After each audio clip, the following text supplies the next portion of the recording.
Bismillahirrahmanirrahim. Assalamualaikum warahmatullahi wabarakatuh. Alhamdulillah jumpa kembali bersama Kang Darman Denesa. Ya, di dalam mengamalkan zikir nafas, jangan kaget ketika kita mengalami hilang jasad ini. Ya, karena di dalam perjalanan rohania, ya jasad ini tertinggal. Dan disitulah suatu perjalanan sang jiwa menghadap kepada sang pencipta jiwa. Ya, kadangkala fenomena ini menjadi suatu kekagetan. Nah, kok bisa tahu yang kaget itu apa dan yang kaget itu siapa? Ya itulah ketika kita masuk ke alam kekosongan tapi masih ada komentar, berarti itu adalah ego kita. Itulah yang menghijab perjalanan rohania kita. Akhirnya ya turun lagi. Nah, bagaimana jika di dalam berzikir nafas kita tidak kaget dan tidak berkomentar? Maka tanamkanlah kesadaran kita, yaitu menyadari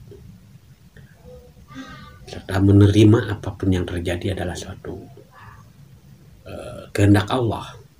Nah, karena suatu perjalanan rohania itu tidak bisa kita ucapkan dengan kata-kata, maka daripada itu para pengamal atau pelaku zikir nafas pasti mengalami semua yang namanya perjalanan rohania itu dan menemukan atau melihat fenomena yang tidak pernah dialami sebelumnya.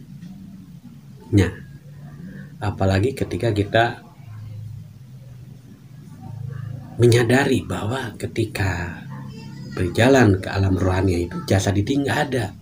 Nah, memang tidak ada. Seperti kita tidur sudah tidak ingat ke jasad. Nah, maka dengan itu sebagai anchor atau jangkarnya tetap yang namanya Allah, asma Allah itu harus kita pegang erat sebagai tali titian agar tidak terpeleset ke fenomena atau sensasi yang lain. Ya, walaupun kita menemukan suatu sensasi, kita menerima, kita terima karena itu adalah kehendak Allah. Namun di dalam kata menerima ini kita tidak boleh berkomentar. Contoh, ketika kita berzikir nafas, karena sudah rileks dan berserah, sehingga meluncurlah jiwa itu dengan dorongan sang nafas. Allah, Allah. Saya yakin pasti akan mengalami suatu fenomena alam ilahiyah yang belum pernah kita alami sebelumnya. Nah, di situ kita hanya menyaksikan, menyadari, tidak usah menilai atau berkomentar. Ini alam apa ya? Gak usah, lanjut aja. Allah, Allah. Biar tidak terjebak oleh sensasi. Walaupun kita mengalami suatu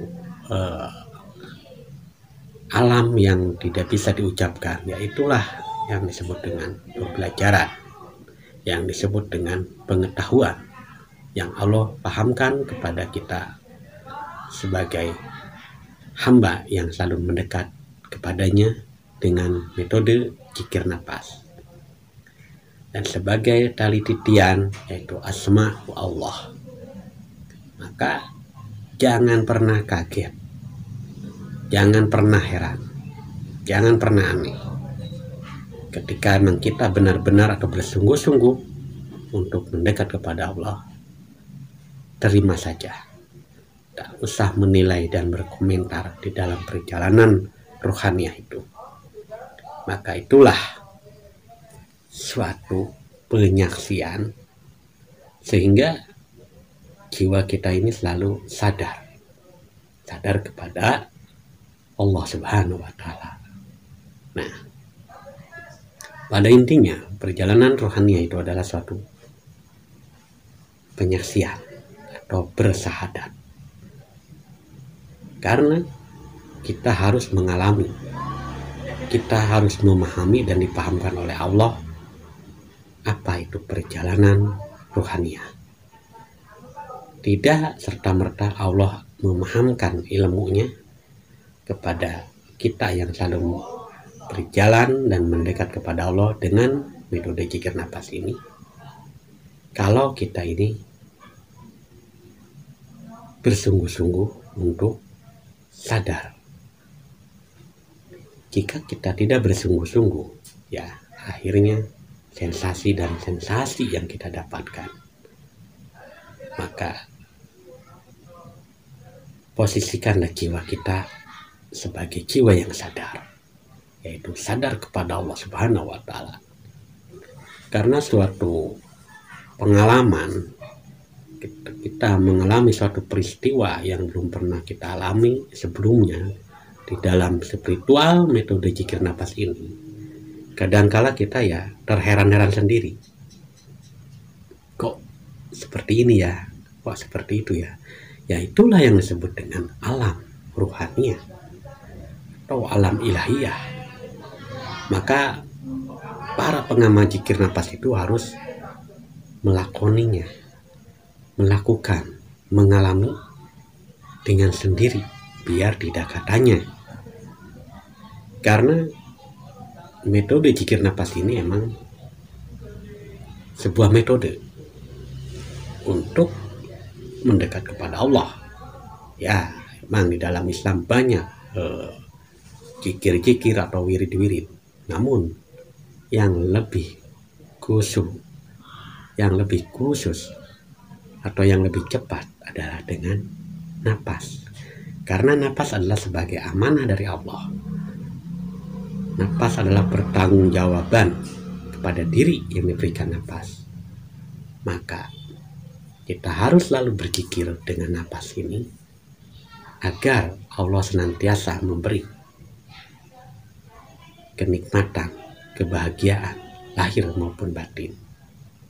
Namun di sisi lain kadang kita ini selalu bertanya-tanya, kenapa harus zikir napas, nggak zikir yang lainnya? Sah-sah saja, zikir yang lainnya juga bagus, asal kesadaran kita kepada Allah. Nah ini, kalau kita tidak sadar pada Allah, berarti zikir kita ini sia-sia karena mengharapkan sesuatu selain daripada Allah. Jadi janganlah kita berharap apapun ketika kita berzikir, ya ke Allah. Lurus tujuan kita hanya kepada Allah. Maka tauhidkan Allah Subhanahu wa Ta'ala di dalam setiap hal apapun, di dalam kehidupan diri kita masing-masing. Semoga apa yang saya sampaikan saat ini bermanfaat bagi diri saya dan bermanfaat pula bagi sahabat-sahabat Kang Darman Denesa dimanapun berada. Kirim kalam. Wassalamualaikum warahmatullahi wabarakatuh.